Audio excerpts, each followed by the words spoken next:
right, it's time for the lower bracket finals. In the top left side, the man who fell early in the round of 8 but has been clawing his way through the loser's bracket, it's ASTREA. And his opponent in the bottom right, I think she's regretting where she is right now. She has to get over the mental hurdle of the fact that she was way up in that winner's match. We put out, you know, we cast that one just before, and that was such a disastrous turnaround. The blink all-ins caught her out. Blink timing attacks on 2 base, so old school, such a classic build order. I remember, I think the last time I did a 2-base blink all-in was when I had to do a challenge to play with no minimap. I had to cover the minimap up on my monitor, and I was like playing PvZ, and I was like, oh, how do I kill a Zerg without a minimap? Like, I can't. Oh, I gotta do an all-in. I was like, what is an old all-in that could work? And I pulled out like a 5-gate 30 probe 2-base blink all-in, and I was like, oh, it worked. And it beat a GM, and this is years ago.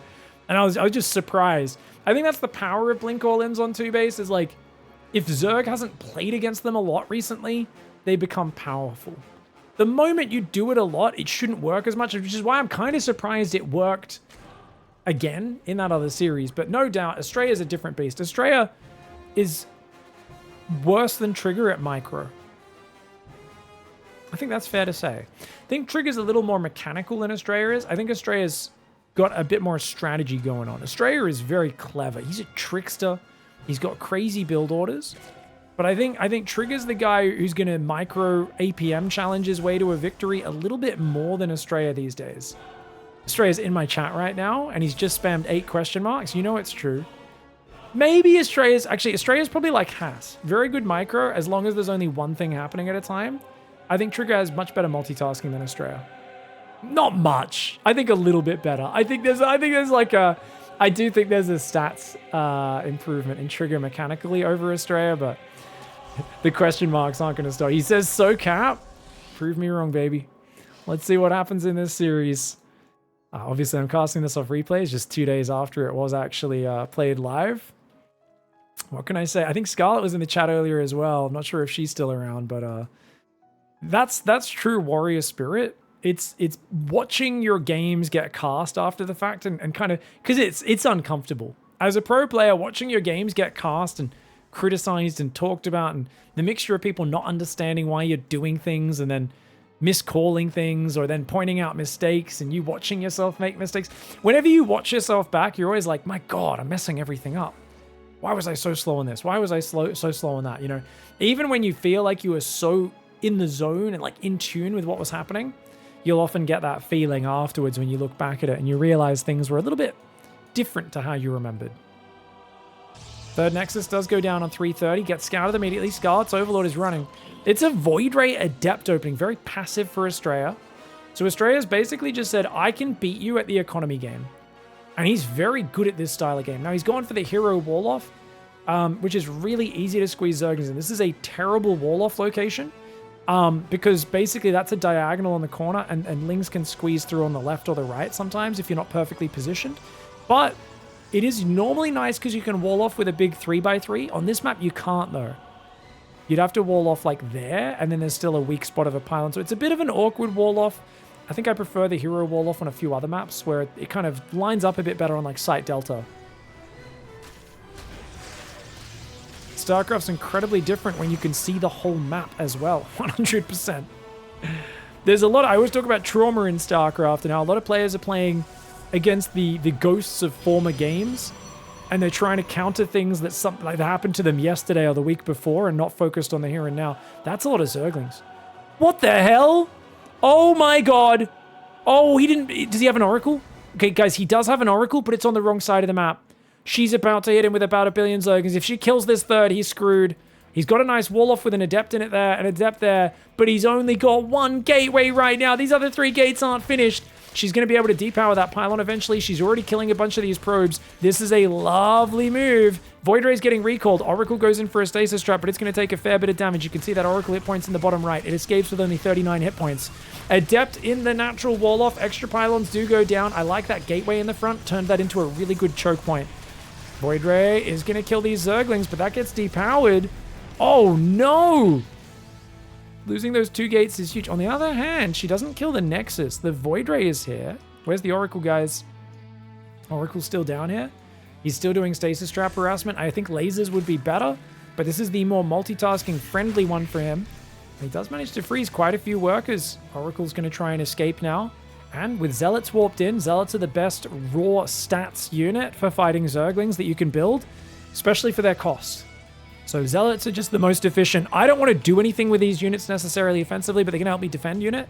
So just seeing a few Zealots doesn't necessarily tip off Scarlet to the fact that it is a charge build. But when she sees them move out, that's a different story.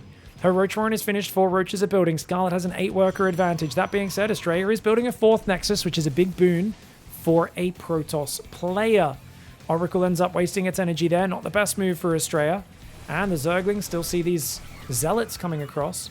+1's done, and the double Robo goes down behind Astraea with a beautiful setup. 61 probes. But Scarlet has got mass Roach coming out with her Queens, with her Zerglings, and she's in the pocket. Sitting in the pocket's pretty nice, but she accidentally lets those front units get surrounded. Good transfuses to save the day. A couple Zealots do fall. The Zerglings don't want to chase too far, which is why she pulls them back, lets the Roaches do the business.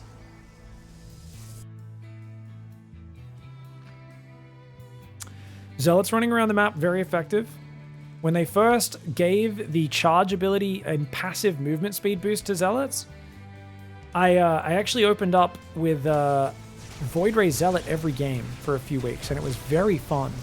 Because I remember realizing before this, I felt like Zealots would always get kind of caught by Ravagers and Lings, but once they got this movement speed buff, 2019 or whenever that was, they actually move so quickly you can kind of pressure on the edge of creep and just run away if they have enough units. But if the Zerg's caught without enough units, you can dive in and just kill so much stuff. Right now, though, this is where they fall off. Mass Roach Ravager wrecks Zealots. But that's why the double Robo is here. So right now, he's very weak to Scarlet's timing, but if he can get 4 Immortals out, those Roaches will get shredded. Cannon in the wall off, super vulnerable. That's unfortunate placement, but as those Immortals come over, she will not be able to push in. The Immortals move left. Zealots are over there defending the Zerglings. The Void Ray and the Oracle will come back now as well. She kills a cannon, she backs away. She's doing a Roach Hydra all in, guys. 82 workers. She's got a crazy worker count. What is this style? What's she doing? Mass Roach Hydra off 82 works. I think this is too many workers. I feel like if you're going to do this, you kind of need to hit harder and faster. On the other hand, she didn't really have a chance to get into this earlier. Does this... I kind of want to see drops. Am I just a troll who just wants to see fun things, or is that actually good right now? Let me know in the comments. I kind of feel like if you're massing Roach Hydra, drops to open up a front by dropping in the main. Maybe drop a little few Hydras behind the third or the natural could be good. For now, though, she's got a lot of money. She's maxed. Mass Roach Hydra coming in. Groove Spine starts. +1 range is done. Roach speed is there. No Ravagers, but the Hydras will take out that Void Ray. These rocks will go down real quickly. 4 Immortals, 17 Zealots. The Zealots feel kind of really weak. He's got no splash damage. I think this is a good move. I think Scarlet kills him here, guys. He's got cannons. He's got batteries. He's going to send Zealots for the counterattack. Smart move. Zealots aren't going to be good fighting into the Roach Hydra. They'll get shot down too quickly. You see these Zealots? Look at that. They just disappear. The Immortals do some good damage, but once the Zealots are gone and they're on their own, battery overcharge is not enough. With 4 Immortals, you can't defend a Horde. Zealots find the bottom left base. The hatchery does go down. Scarlet loses her 5th. Her 4th base is under assault, but right now, this fight on the front is the most important part. Zealots do get defended by Queens. 1 Queen goes down, but that's okay.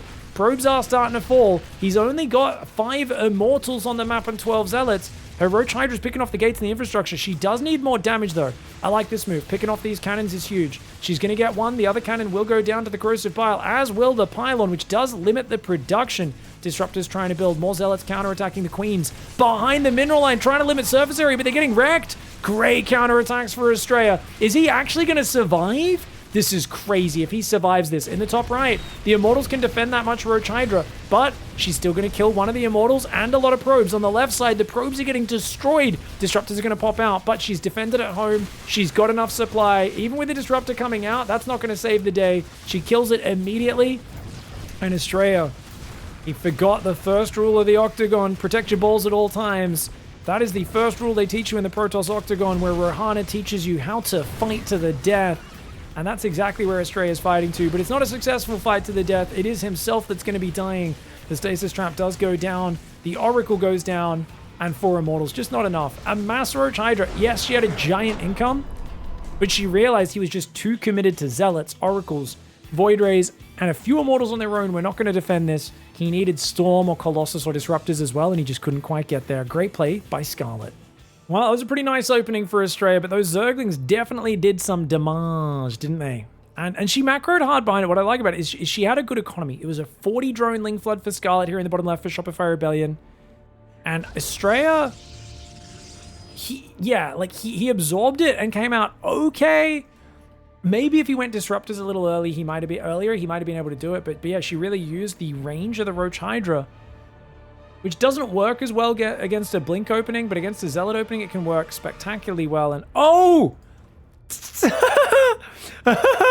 Look at this, guys. It's a race to the gold.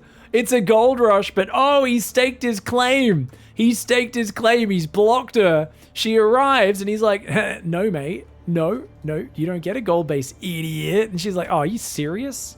So she has to go 18 hatchery, 19 hatchery on the blue base. And he's just like, lol, see you, don't want to be ya. That's a really cute move. I really like this adjustment. That's actually so cool. I don't think the gold base is a massive advantage. I said that earlier today.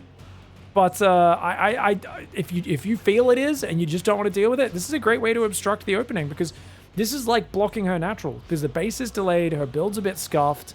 And yeah, I mean, obviously it costs you money. It's not like a massive lead for ASTREA, but it's a nice way to start the series and get one back over her after she took him out with just mass Roach Hydra.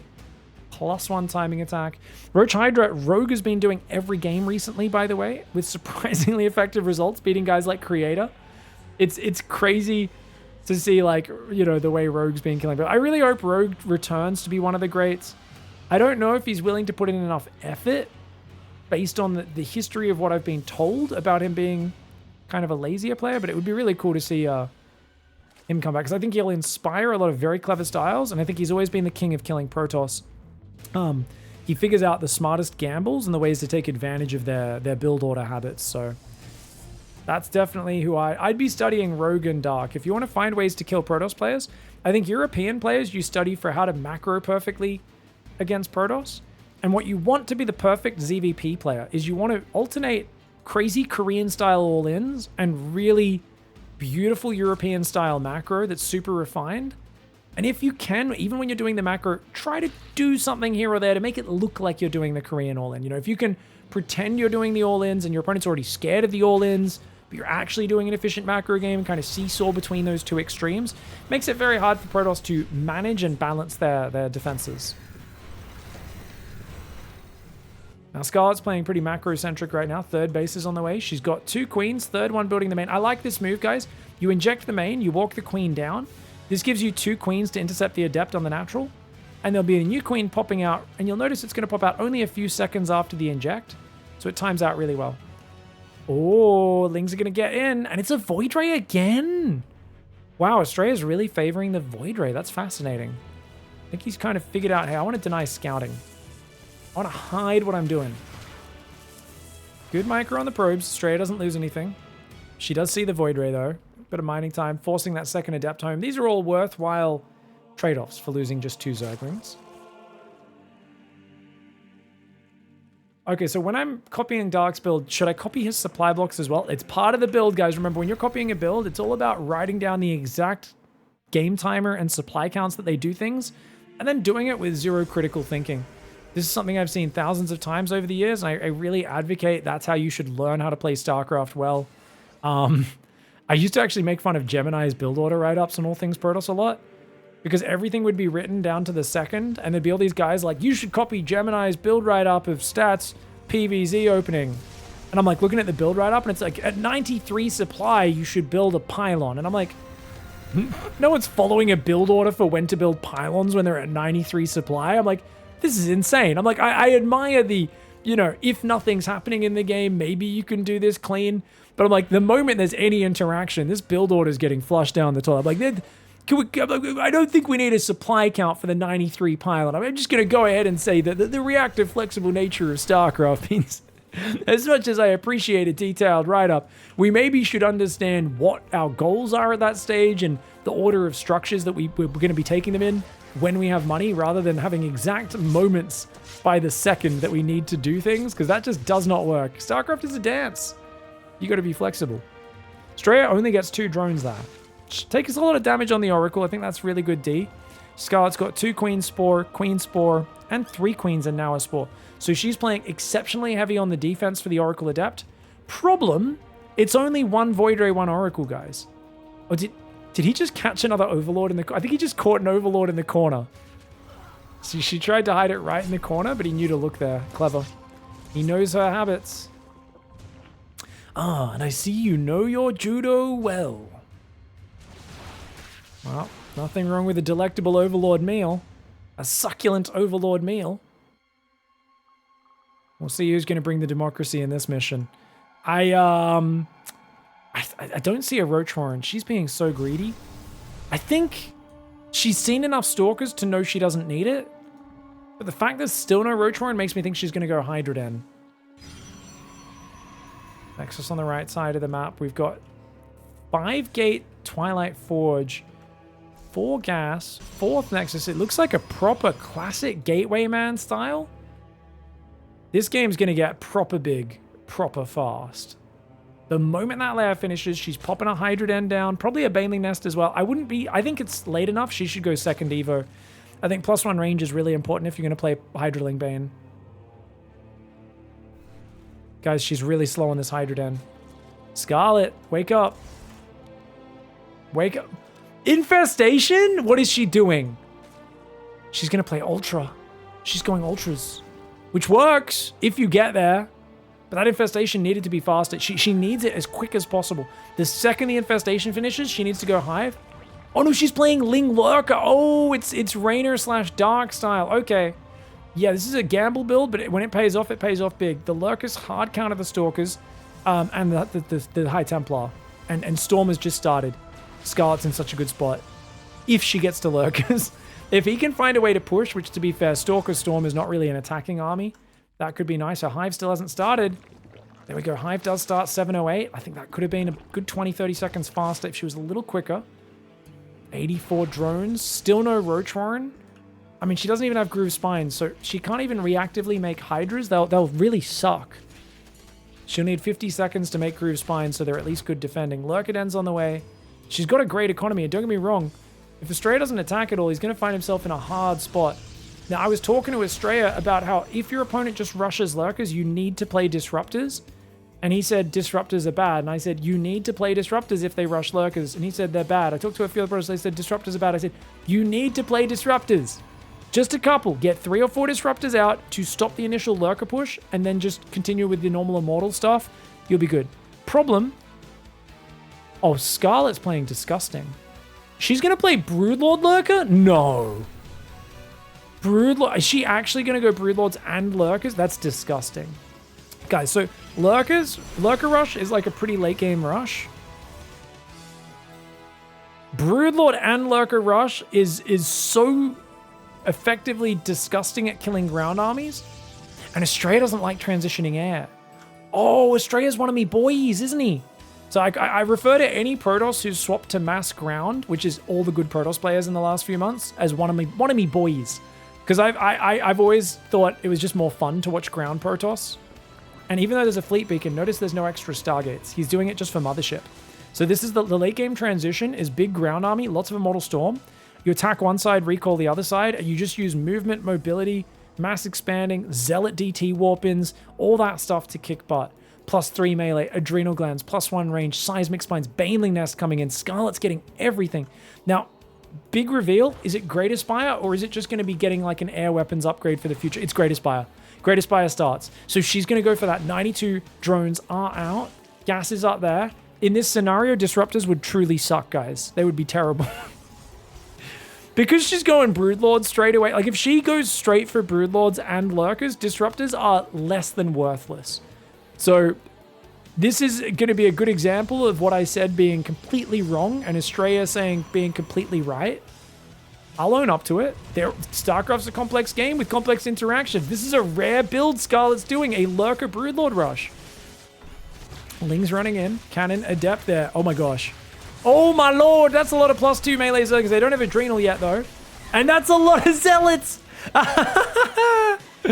I'm like, well, that's a lot of Zerglings. He's like, oh, wait, there's 20 zealots and 2 High Templar chasing them off. Yeah, that's pretty scary. Void Ray cleans up the Overseer. There will be no Nidus swarming the main this game because there's a Void Ray on the right side. Oracle, good tag. There's no Corruptors building yet. She's still amassing Lurker, Ling, Bane, and a few Hydra upgrades coming in as well. Groove Spines is going to finish off that Hydra upgrade rotation. 5th base is stable right now for ASTREA. Good Storms on the Lurkers, peppering him. Loses 2 High Templar for damaging Lurkers and killing a few Lings. Scarlet's all over this game. Mothership's on the way. 4 more Gateways, 2 more Stargates. He's going to need Tempests, honestly. Oh me, oh my. She's coming. She's coming in there. Mass Zergling, Baneling. Lurkers are also sieging this base at the same time. Baneling's going to go for that mineral line on the right side. The Lings are in. They're in. With a chance to win. The Banelings will take out the battery overcharge. Lurkers on the right getting dealt with. There's nothing that shoots up. Oh, God. Uh-oh. That's a problem. Where's the rest of her army? Was that it? Was her whole army Zerglings? Oh, my lord. This counterattack could ruin her. It could ruin her. Zerglings in the main, slowly getting defended. Her army is getting cleaned up on the other side. What's she building? Hydras right now. Oh, my God. Is she just going to die to a massive Zealot counterattack? The High Templar will go down pretty quickly, which is nice. She just doesn't have any mobile units. It was all Lings and Lurkers, and he just runs past with the Zealots, kills 26 drones. This is actually way better for ASTREA than it is for Scarlet. She killed a few probes, killed a bit of production, but his warpins, his cannons, his batteries everywhere helped out. He's got 38 worker kills. These Zealots hold positioning as well. 40 drone kills, 42, the meaning of life. He surpasses the meaning of life. 43 drones go down. Scarlet needs to hold that drone key down. Oh, which she already did. She's still on 88 workers? Who loses 43 drones and still has 88? What? Holy a laser.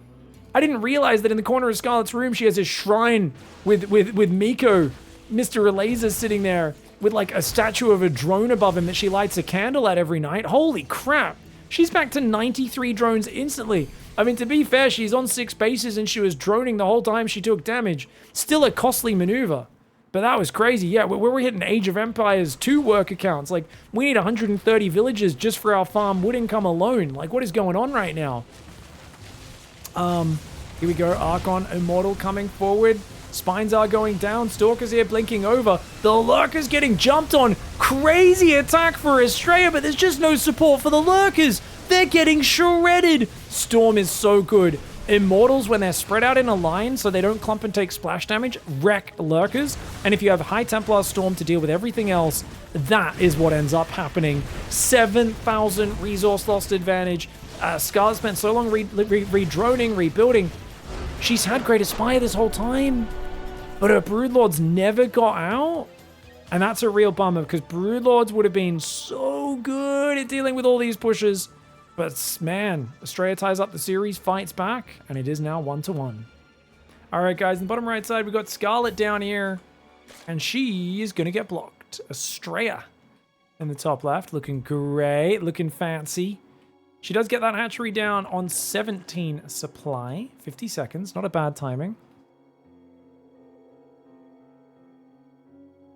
Now, ASTREA is just basically saying, I want to not move from here till about 1:05 to make sure if she takes the hatchery here, it's so late that it's terribly inefficient. And he's going to check the high ground. This is a cute little scouting technique where you see the hatchery from there and you go, ah. So you're both scouting the main and checking the third base at the same time. He's going to go in for a little bit of harassment and he will confirm the gas and pool is at the normal timing. She immediately pulls the drone. I love this. 2 weeks ago, 3 weeks ago, Raina's telling me pulling drones is for idiots. And now I see him, Scarlet, all the top Zergs pulling their drone to attack the probe. Guys, am I crazy? Was I doing it the right way the whole time while saying it was just a more noob-friendly way of doing it? Juggling the drones? I mean, it's not really noob-friendly juggling the drones like this, but slightly lower skill I find than doing the spam click option. Makes it harder for the Protoss to harass you. Just doing a good job of juggling the drones. Am I ahead of the game? I just try to pick things that are easier to do because I'm not as fast as pros. And maybe I'm just ahead of the game, you know? Maybe they're getting lazier. They're like, oh, we're sick of working hard. We're just gonna, let's just take the easy option. Let's play like Pig. I'm sick of playing difficult StarCraft games. Now, guys, am I wrong or is this a full wall off? That looks like a full wall off to me and I'm kind of confused. What's the dealio?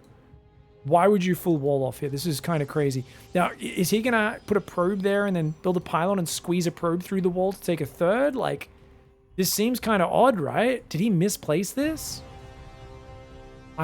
This is weird. Oh, Astrea's in the chat.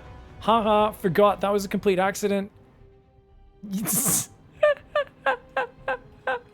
Good to know. It's always good to have the guy in the chat when you're casting it, just kind of going, oh yeah, whoops, that was a whoopsie.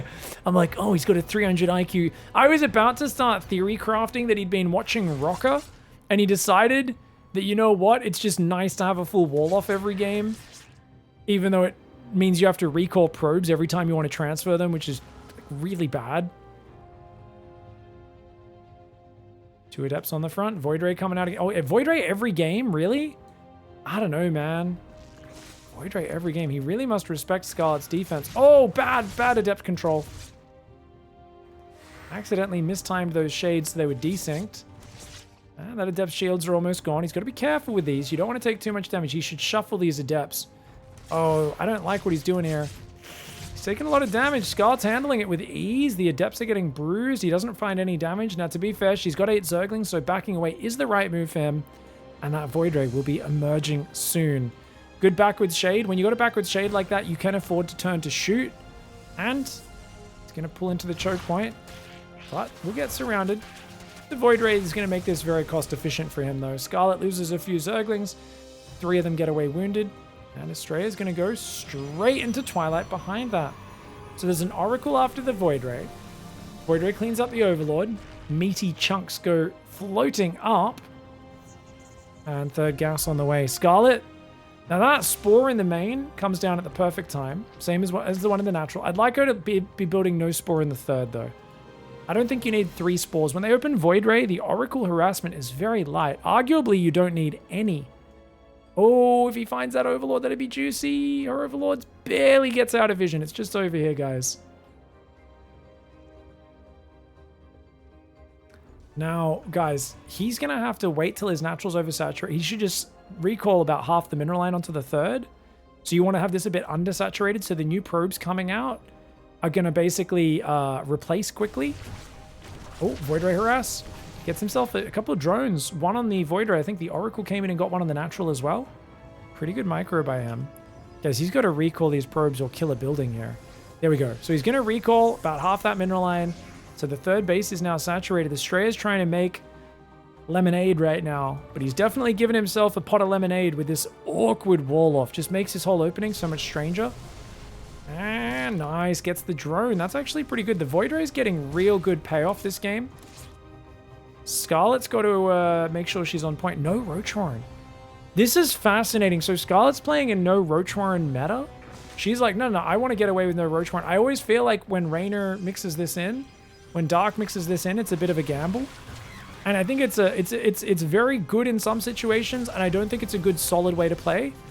But Astrea's going Blink again. He's not doing like a big charge Archon timing or something that could take advantage of it. He's not doing the 4-gate glaive surprise or anything like that. So admittedly, her scouting's very good. And yes, there are situations where what she's doing is weak. She's not doing it in those situations. So you got to give credit where it's due. What she's doing is not good as a standard thing every single game, but she's scouting, and I'm sure she'd reactively drop a Roach Warren if she felt she needed to. Spire's on the way there behind the third base. Spire's pretty well hidden there, especially if you put some Overlords on it. Hard for them to notice it. 70 drones for Zerg, 68 for Protoss. 4th Nexus is coming up, as well as the Templar Archives and a charge. So it's going to be a charge transition off 3 gates. My gosh. Guys, 3 gateway? Dude, this is the Astrea special. I've talked about this for the last few years. Astrea is the only Protoss player who will constantly use their gateways like they're a Terran. He just non-stop produces off his gateways, so he has a pretty big army. Seeing this army at this point, you think this is 4-gate, maybe 6-gate. No, it's 3-gate. And he's gone 4th base and Psystorm, and only then does he go, you know what, let's build 3 more gateways. So it's a very low gate count, but he tries to utilize the production consistently to be more efficient. Something almost no Protoss player does. He's really the only guy that does this. Stasis Trap freezes a few of these. Stalkers come over. Scarlet will not get the kill. Stasis Trap really limiting the amount of damage that could be done there. He immediately drops 2 more gases. He goes double Robo. It's an incredibly greedy style. And it should be countered by Mutalisks. Now, guys, what has Scarlett said in our Twitch chat 17 times in the last week, every time I'm casting this matchup? Mutalisks are the best unit. You guys know the line, because Immortals don't shoot up. They are the best ZvP unit because Immortals don't shoot up. And what's he transitioning into? Double Robo Immortal against Mass Mutalisk. Now, to be fair, he hasn't actually invested in the Mutalisks yet. There's going to be Storm. There's going to be Stalkers. And if there's cannon battery in each base, he'll be fine. Right now, lots of cannon battery on the front and the third. Nothing in the main and the natural. And these Mutalisks could ruin his day. ASTREA has an Oracle right there. She should really push this guy back. Hide these Mutalisks. The Mutalisks have been hidden. He is building cannons and batteries. He may have caught a glimpse or at least guessed what's happening. Lings come in and kill the building cannons. 3 building cannons get cancelled. Lots of probes are going to go down as well as the battery overcharge. The Mutalisks fly in. They run into Stalkers and they say, nope, that's not it. But the Zerglings are finding the value. Oh, forcing the High Templar to storm themselves, including the probes that were trying to run away. Scarlet is all over it. She says you didn't even need to build Mutalisks. Immortals, sorry. Mutalisks are just good units. They're the best unit. I mean, she played very greedy. She's on 94 workers, 10 gas binds. I've always said if you want to play Mass Muta versus Protoss, you need that 9th and 10th gas. And she got it up so early this game. Her greed has been unparalleled. Now, he was in an amazing spot for defending ground attacks alone. But the moment the Mutalisk came in, he was occupied with defending the Mutas. Even though he deflected the Mutas fine, he did lose a lot. But he's still got 74 probes. He's not dead yet. She needs more damage. Oh, the probes coming out is huge. She's going to take out a bunch of those 4-5 probes go down. She chooses to fight because when you've got Lings in the fight as well, it's so good. +2 melee on them as well. The Void Ray will go down. This is huge. This is huge. She's got this. She can just headbutt. She doesn't even need to run away. She's backing away with a scarier army right now. This is, she's being the big friendly giant. The big, you know when there's like a big hulking person, but they're very cautious because they've like stepped on someone's toe and it broke their foot before, like that sort of thing. They're real like overly friendly. She's kind of like, oh, I better be cautious here. He's dead. He's dead. She has 4 Mutalisks for every Stalker. He is done. Phoenix ain't changing this. She got him, man. Absolutely surprised him with the Hidden Spire. And this is what I love about her play. As much as I'm criticizing her for being greedy and it not being safe, she's scouting him playing very defensive, and she's punished him with just massively greedy commitments into sharp timings. And we've always said Protoss has all the answers for Zerg if you give them enough scouting and time. But if you surprise them with sudden waves and then pivot hard in surprising directions, Protoss cannot keep up. And that's exactly what Scarlett's done this series. She pivoted hard into Mutalisks off what looked like a more standard Roach opening game. Remember, she started this series with the Roach Hydra timing as well. So she's showing enough variety, enough different things. ASTREA never knows what's coming next, and it's very hard for him to predict what he's going to be up against. She's on top of the Phoenix, and that is big. She does, every time she gets on those Phoenix, she basically one-shots one, and that is huge. The Robos are getting killed by the bounce. The Phoenix were dying to the bounce. Guys, that's when you know you're in trouble, is when 33 Mutas aren't even hitting the Phoenix. It was bouncing off the Robos onto the Phoenix here and killing them. Scarlet with a legendary Game 3. Alrighty then, top left side of the map, we've got ASTREA. In the top left, we've got Scarlet, who just did some fancy extractor trick stuff. She's doing a pull first. She does not want to get denied this hatchery. She's going to go for 6 Zerglings in a moment, and he sees the pull. Cybercore before Nexus is the standard reaction to this. No reaction so ASTREA! ASTREA, wake up, bro! Wake up, bro! Oh my god, he's losing his probe to a single drone surround. Guys, what's he doing? Okay, he does get down there in time for the Cybercore. Never mind. Okay, never mind. It's fine. Now, to be fair, these Zerglings get there so early, I think you need to go Pylon before Nexus as well. I could be wrong on that. These Zerglings are fast. She's going for 8 Lings. Oh god, ASTREA, there's 8 Lings coming. Oh god. Oh god. Oh god. Oh, this is looking scary. Yeah, Zealot is super necessary here. He's going to build the second pylon, because if he doesn't get that up, he can't start an adept, but that means he doesn't have a wall off. Which means the Zealot is just going to have to defend the choke point. No chrono being used yet. That's crazy. No chrono. He has to pull probes. He has to pull probes. Oh, the Zealot. Zealot comes out, but they're in. She's in. She's going to drone up by this. She's only on 16 drones. Oh, good surround on one of those Zerglings. That was cute. She's got to get out. You don't want to get trapped. As Scarlet, you just want to waste as much mining time as possible. Notice she can't risk going in the mineral line fully. If she gets too deep, she'll get surrounded, and then there's no way out. Now, in this scenario, you want to split your Lings up. So you notice she splits these lings to the right while these ones on the left fight. So the Zealot's being distracted. You see, Astraea's a Protoss player, guys. Remember what we said about his multitasking earlier? Not as good as Trigger's. Trigger would have microed this a lot better. Adept does come up here, but yeah, she got a probe, got a bit of mining time. To be fair, Astraea's probe micro was excellent. He lost one probe for like 8 Zerglings. He did lose a lot of mining time, but that was actually pretty damn clean. The fact that he only lost one probe was slick. Now there's Adept counterattacks coming out. I feel bad saying that now because I think Astraea disappeared from my my Twitch chat. So I'm like, oh no, now I'm making fun of him and he's not even here. The whole goal of ribbing someone is making fun of them while they're there in their face, not behind their back. That's kind of the whole point. If you guys ever think you're ribbing someone but you're doing it behind their back, that's called being a doo-doo head. Don't do that. It's not nice.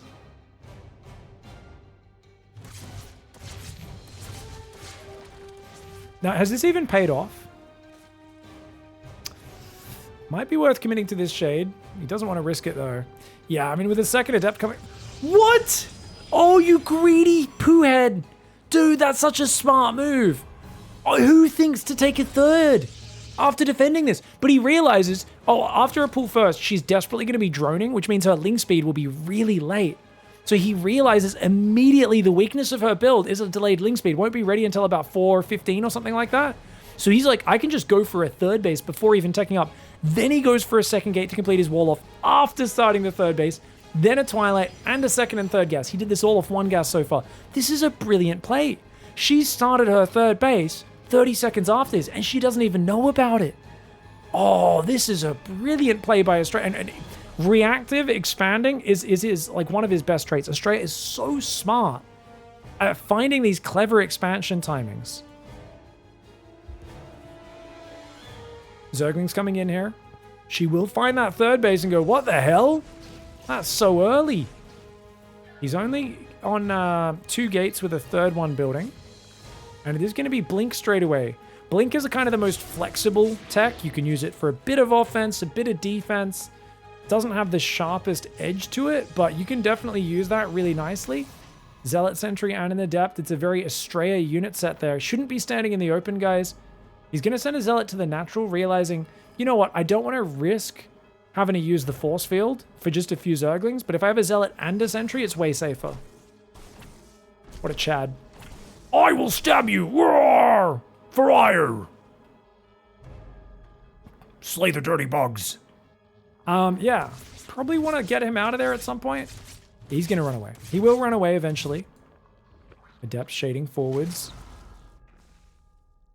This is the Zealot that woke up in Prometheus. And they're like, who is God? What is the meaning of life? Why did you create us? And he just like starts cracking skulls. And he's just like, oh, you guys disgust me. Dirty orifice beings. I need to cleanse you. What a great movie that was. Not.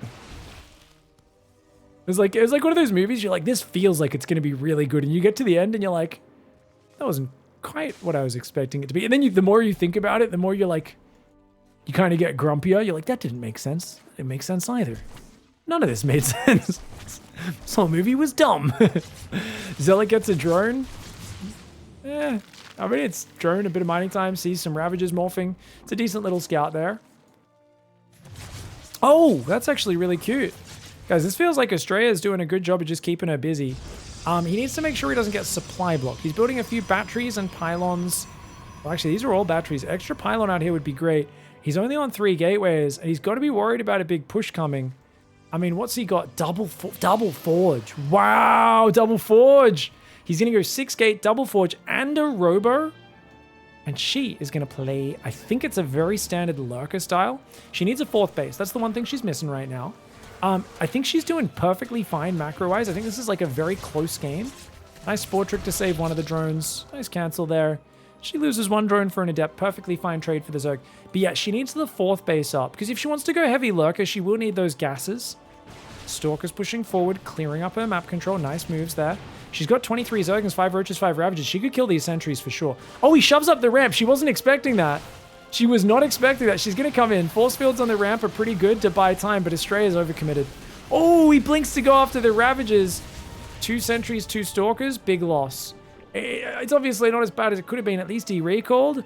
But I think Astraea definitely ends up biting the bullet a little bit there and taking the worst end of that trade. She is going Swarm Hosts! Oh, she's doing Swarm Hosts. Losing that creep in the north is such a big problem because otherwise she could be running up there and throwing Locusts into the base. Already. Swarm Hosts are really good at taking care of Zealot styles, though. Are they as good against Blink? Pro players have told me for years, Blink beats Swarm Hosts. And basically, Swarm Hosts are just for killing charge Immortal styles that skip Blink. I don't know if that's the case or not, though. I really don't know.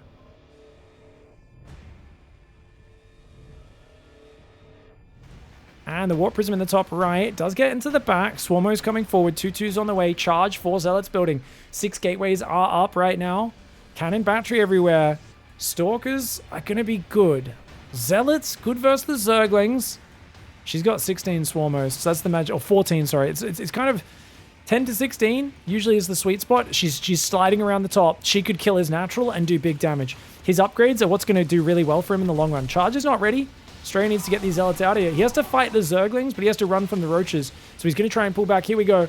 Here we go. Oh, God, she doesn't... ASTREA has no idea about it. That Nexus is dead, and the Robo as well. As long as she micros these, that is a dead Nexus, a dead Robo. She lands here. She can kill some of the other tech structures as well. Nexus is going to go down almost instantly. Ravager Ling's out front. She kills the Stalker. ASTREA's in huge trouble. 2-2's almost done, though. That might be a saving grace. He's going to jump out. He knows he needs to kill this army. If he gets rid of this army, he can chase the Swarmos away. But he took a lot of damage. He lost a Robo. He lost a Nexus. The Roach Ravager microing back. She's taking as best of a fight she can. But the 1-1 Zealot Stalker doing pretty well. She kills a lot of the Stalkers. She's got to get out of here now. She does run backwards, trying to stutter step her heart out. Masked Roach Ravager Zergling on the way. ASTREA's still got a giant worker advantage. Jumping on the army is massive. This is a huge victory for ASTREA. Cleaning this army up is big. She punishes him with the Swarmos, but now they don't have a way home.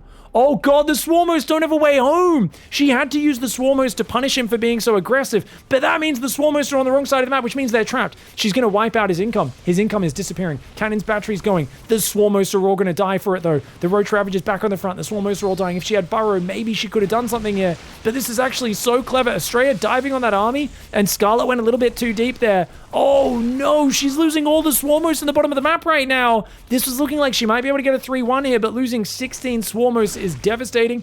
And yes, he's still on 74 workers. He's way behind on supply.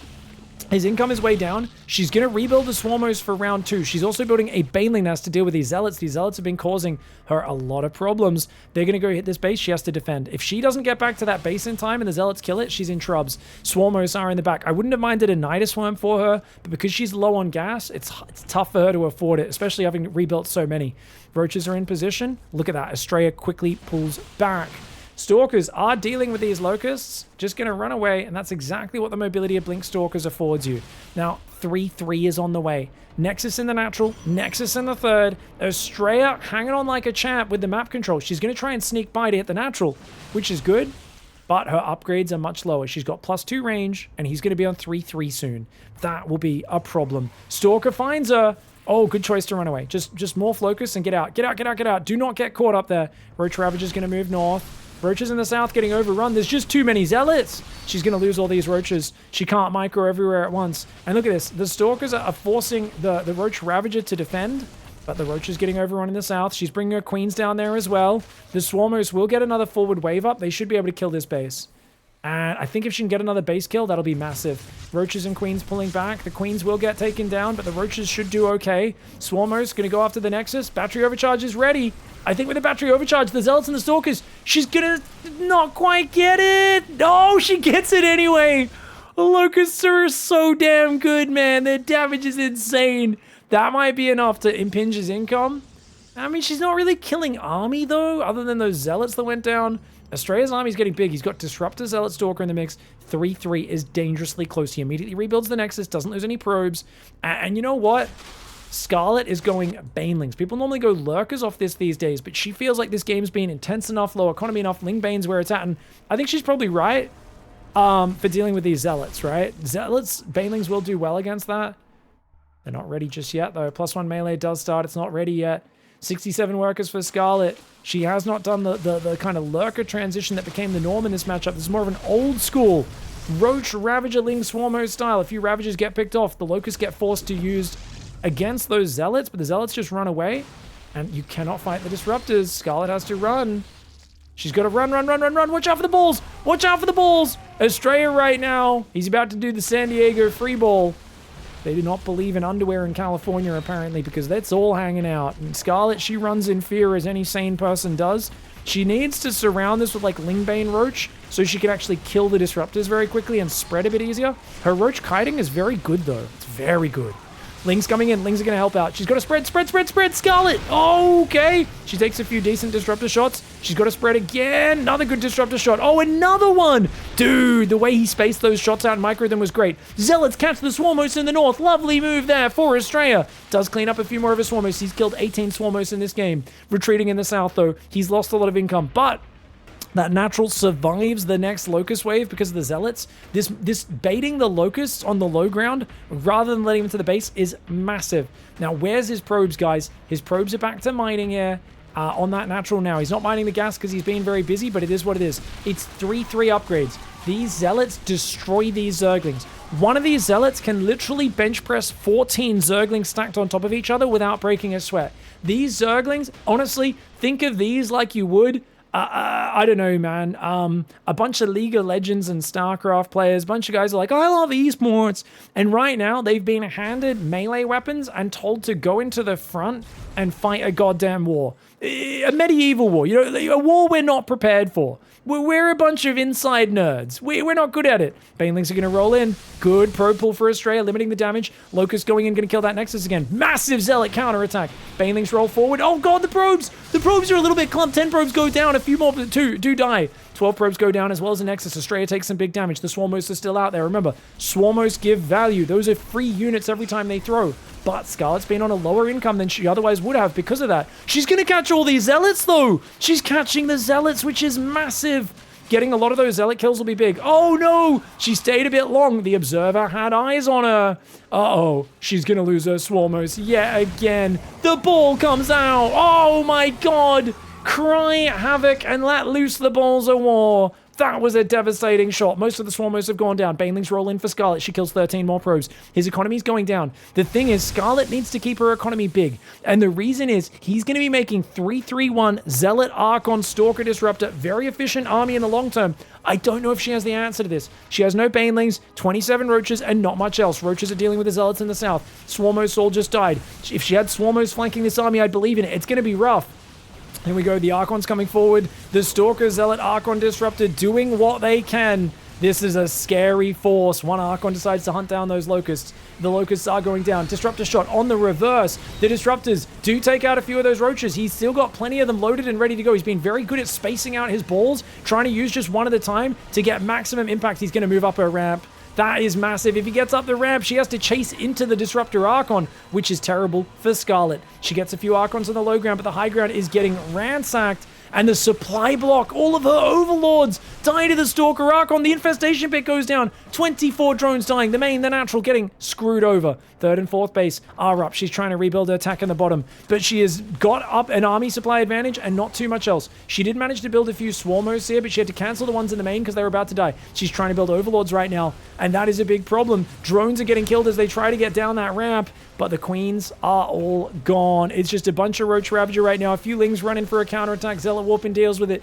Keep in mind the upgrades. Not only is there Disruptors, but 3-3-1 upgrades against 1-2.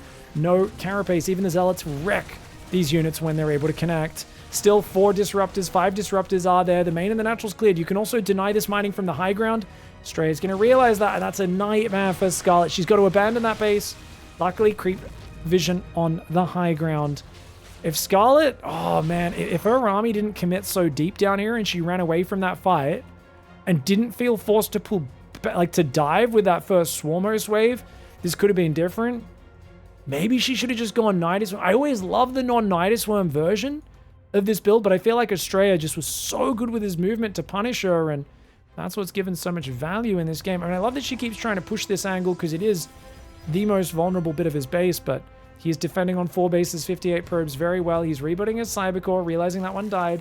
The Locusts are going to come in again. Probes trying to fight and actually kill some Locusts potentially. Probably not the best idea. Locusts have insane damage output, but not enough. That Nexus survives. Oh, man. Oh, I didn't realize Mr. Douchebag was on the high ground. A single Stalker left on the high ground. Ruining Scarlet's day, picking off 2 more drones. Disruptor shot. Ooh, Ravager just got launched. I don't know where that Ravager's corpse went, but I just saw it fly off the right side of my screen. Zealots are there as well. Archon Disruptor rotating south mass. Zealot looking for the counterattack in the north while these guys potentially break these rocks, maybe push up this ramp, or go to the bottom right. Either way works.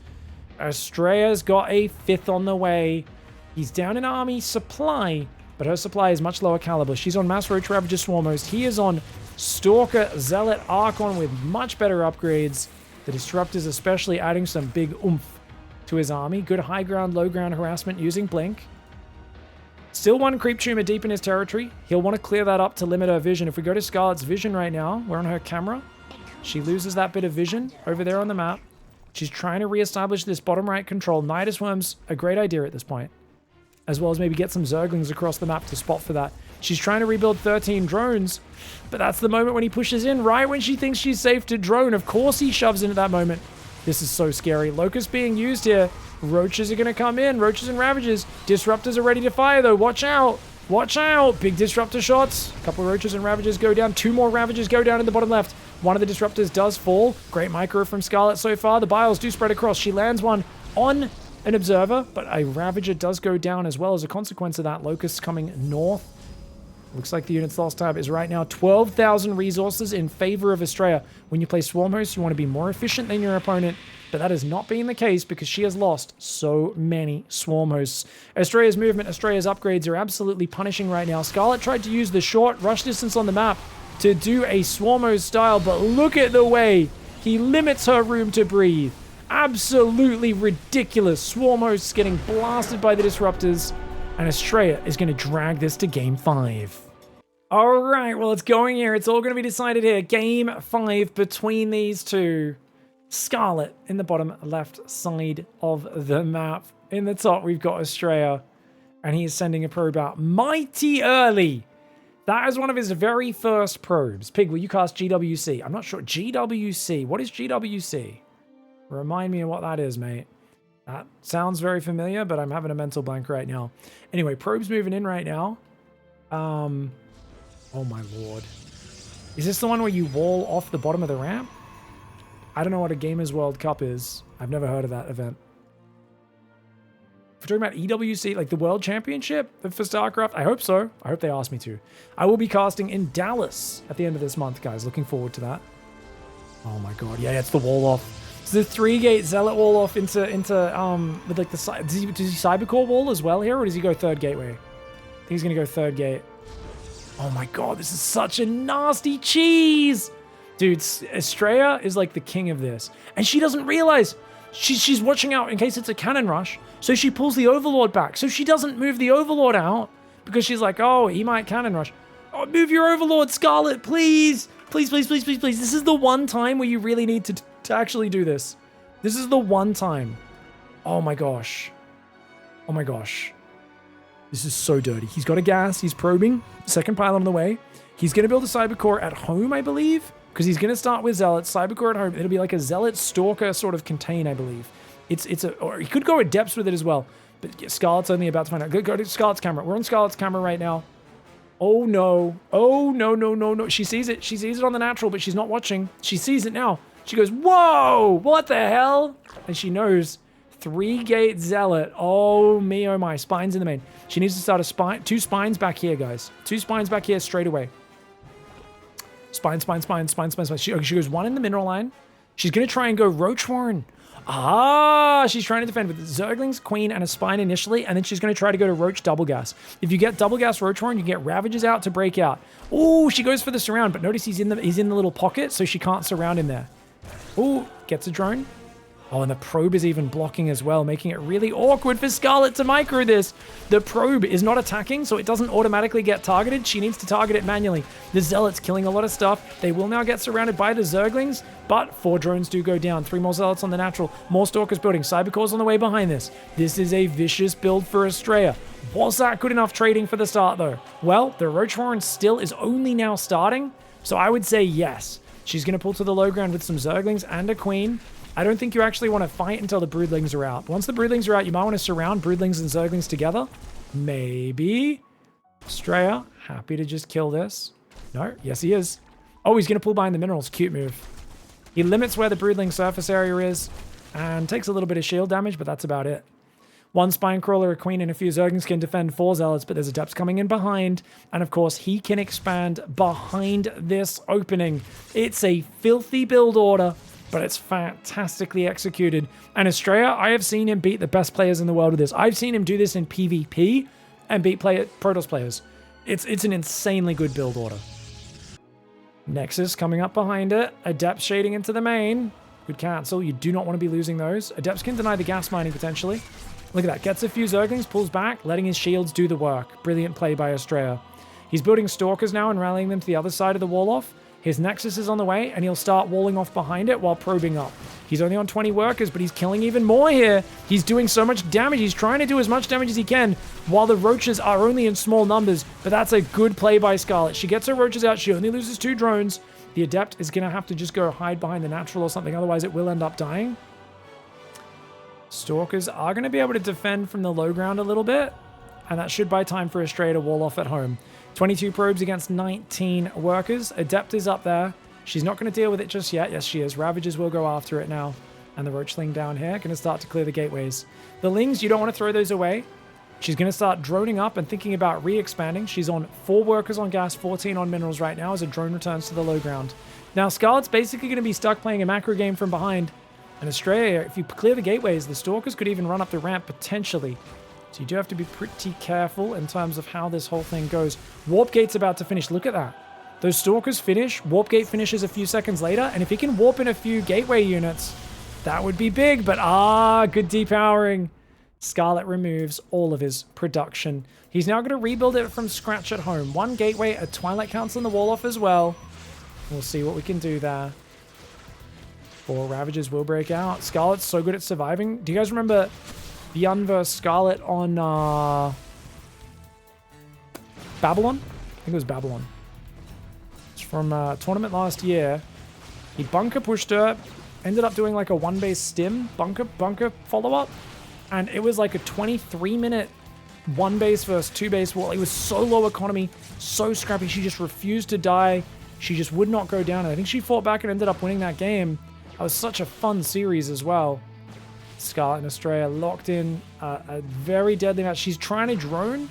She has to get rid of these Stalkers. She cannot afford to lose this base. She's going to have to move the spine forward. She's waiting for these extra Roaches. I like that she's stopping the shield regen. She's buying a few seconds. She cannot lose the hatchery. Oh, sorry. Yeah. Oh, he loses a Stalker. Okay, get out of there. Get out of there. Oh, he gets 2 Ravagers. Wait, no, sorry. It was only 1 because one of them got transfused. Good pullback timing. He's got 2 Stalkers at home. He's got 2 gate. He's got a full wall off. I think he starts mining out the left side. Unless he's just going to... No. No, you filthy bastard. Guys, what's ASTREA doing? He watched Trigger beat SCARLETT. What's he doing? Okay, he does mine open the left side. Maybe he will just take a 3rd on left. If he does a 2-base blink all in, that would be so dirty, man. We saw SCARLETT struggle with the 2-base blink on this map as well as some others before. It's not really his style. I don't think he's as good with the blink micro as Trigger. But I think you put him in a position where he's got options, and ASTREA is one of the best in the world. His ability to expand when he knows he can get away with it, to attack when he knows he should, and to build advantages upon themselves and surprise and stack problems for his opponent, it's just second to none, man. He's so good at it.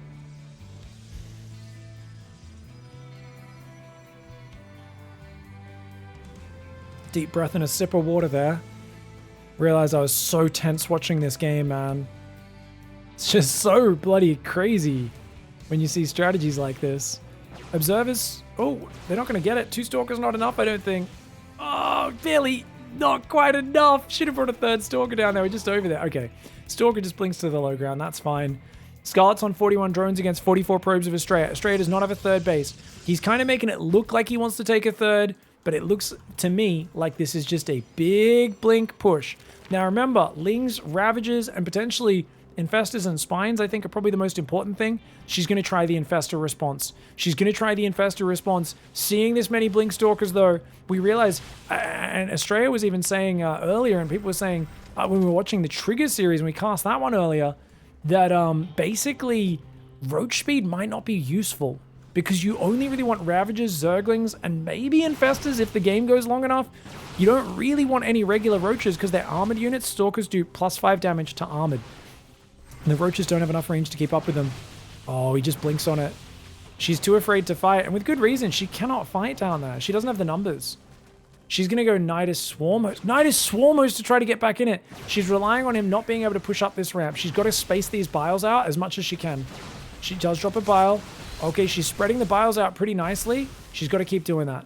She's got to just keep spreading the biles out as much as she can.